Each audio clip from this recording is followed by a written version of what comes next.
तो इस जाट मूवी की शुरुआत होती है श्रीलंका से।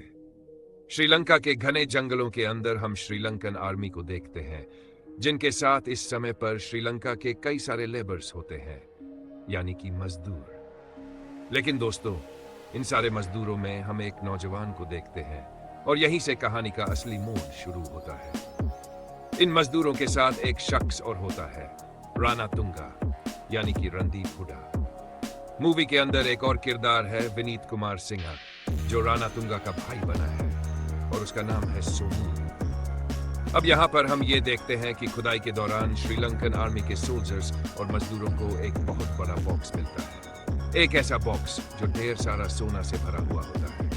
और जैसे ही ये सोना मिलता है, राणा तुंगा और उसके तीनों भाई तय करते हैं कि अब वो इस सोने को लेकर यहाँ से भाग जाएंगे। और राणा तुंगा और श्रीलंकन आर्मी के बीच लड़ाई होती है। वो लोग किसी तरह से बचते हुए उस पूरे सोने से भरे हुए बक्से को उठाते हैं और पास के एक शिप को लेकर सीधा वहां से निकल जाते हैं। पानी के रास्ते श्रीलंका से होते हुए सीधा भारत के आंध्र प्रदेश पहुंचते हैं। आंध्र प्रदेश आने के बाद लोकल पुलिस उन्हें पकड़ लेती है और वापस श्रीलंका भेजने की तैयारी करती है। लेकिन राणा तुंगा और उसके तीनों भाई मिलकर उस पुलिस ऑफिसर को काफी सारा सोना दे देते हैं। सोने की लालच में आकर वो पुलिस ऑफिसर राणा तुंगा और उसके भाइयों को छोड़ देता है।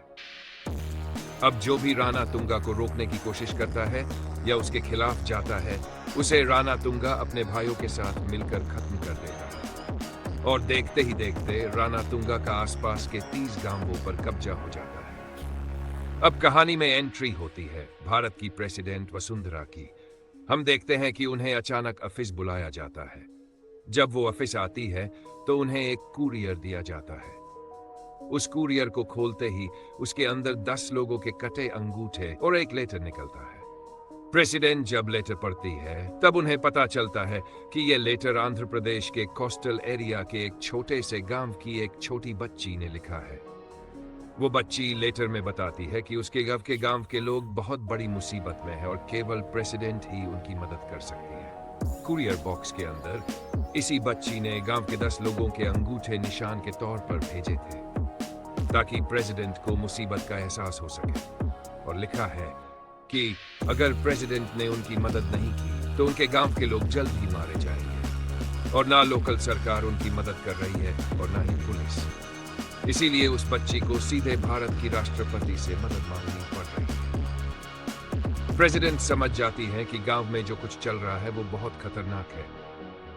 अब सीन शिफ्ट होता है और हम सीधा उसी गांव को देखते हैं जहां से प्रेसिडेंट को चिट्ठी आई थी। यहां इस गांव के अंदर हम देखते हैं कि जिन 10 लोगों ने अपने अंगूठे काट कर भेजे थे, उनकी लाश मिलती है। इसकी इंक्वायरी करने के लिए एक लेडी ऑफिसर आती है और जब उसे पता चलता है कि यह काम राणा तुंगा का है, वह पुलिस फोर्स को तैयार करती है और टीम लेकर राणा तुंगा को अरेस्ट करने जाती है। लेकिन दोस्तों, यहाँ पर हम ये देखते हैं कि उस टीम में जितने भी मेल ऑफिसर्स होते हैं, वो सब के सब राणा तुंगा के नाम से ही डरते हैं। तो लेडी ऑफिसर लेडी कांस्टेबल के साथ राणा तुंगा को गिरफ्तार करने के लिए उसके घर पर जाती है। वहां पर उन सब की मुलाकात होती है राणा तुंगा की वाइफ भारती से। और जैसे ही भारती को यह पता लगता है कि ये सारी फीमेल ऑफिसर्स उसके पति राणा तुंगा को अरेस्ट करने आई हैं, वह उन सबको मारकर उनकी वर्दी उतारकर एक कमरे में बंद कर देती है।